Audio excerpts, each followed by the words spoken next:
you may recall Peter Slipper assumed the Speaker's chair after Labor stalwart Harry Jenkins stepped aside. There was a lot of scuttlebutt at the time that Mr Jenkins was pushed to allow Labor to shore up its position on the floor of the House, something denied by all involved. Well, today, after 26 years in politics, Harry Jenkins announced his retirement, and he joined me from Melbourne a short time ago. Mr Jenkins, congratulations on your career and now your retirement.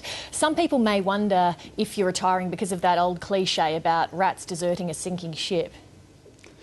Well, Lee, I'm a political realist enough to know that some might consider that, but I can assure you that that's not the case. Yeah, in my mind, I was moving towards retirement from the time that I stood at the 2010 election, and no matter what the circumstances, I think that I would have come to the same decision today. Let me ask you once and for all so we can clear it up in everyone's mind. Were you pushed from the Speaker's job to make way for Peter Slipper? Again, it was something where the politician in me realised that the position of the government was tenuous. I'd already had an unnecessarily overly difficult feeling that here I was, the member for a seat where the vote for Labor was 72%, and yet the Constitution meant that I didn't have a vote on the floor of the chamber.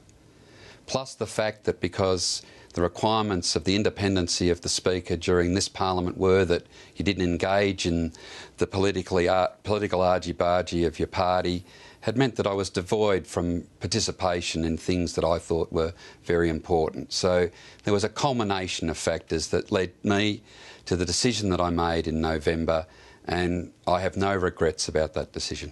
So it was basically a political calculation to shore up the strength of Labor's position in the House? There was an element of that crude political calculation, and there was an element of broader political concerns that I wanted to be involved as a politician in much of the work of a parliamentarian.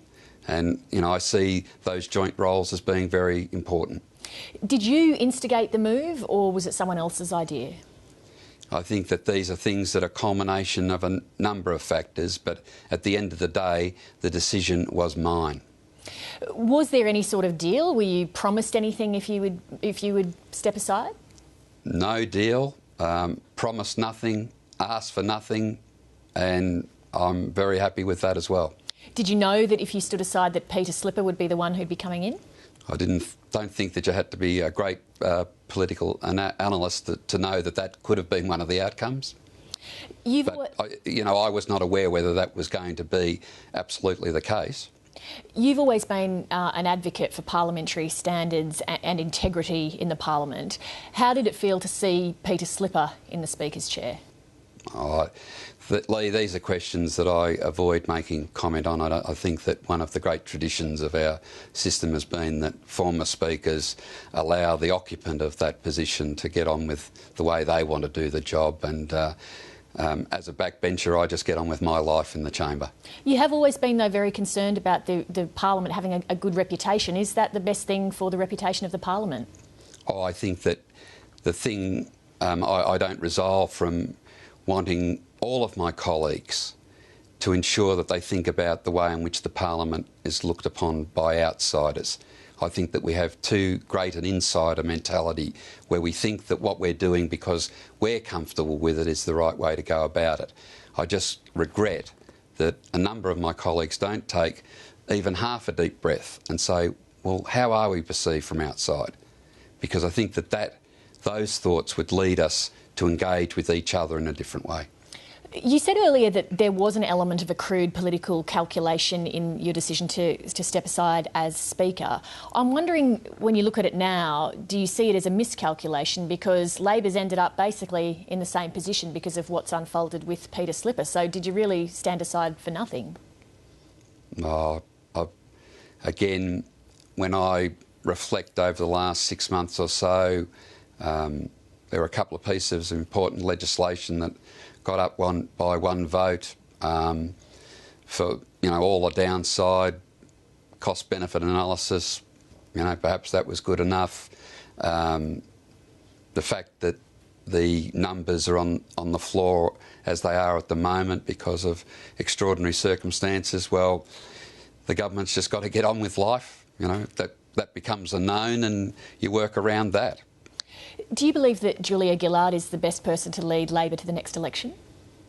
I think that she is the leader. She's the person that should lead us to the next election. She has displayed, as I have indicated in other places, a degree of determination and tenacity that you don't see in a lot of members of the Parliament. She has a sort of an idea of where she thinks we are going, and I think that she should be allowed to get on with that job, that our role is to be talking about the issues of the day, not worrying about the personalities. There seems to be a bit of panic in Labor ranks at the moment about the next election. Do you think the next election is winnable for the party? All elections are winnable. Plenty of headlines of oppositions losing the unlosable election. Governments, perhaps winning unwinnable elections.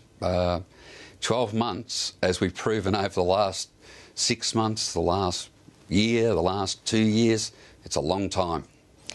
Do you think that in retirement you'll ever find cause in your private life to use the occasional order? I don't think I'd get away with it in family circles. Maybe the member for Sturt might let you give him a ring occasionally and just sort of throw one out. I'll pass on the opportunity. Harry Jenkins, thank you very much for making time for us tonight. Thanks for the interest, Lee. Thank you.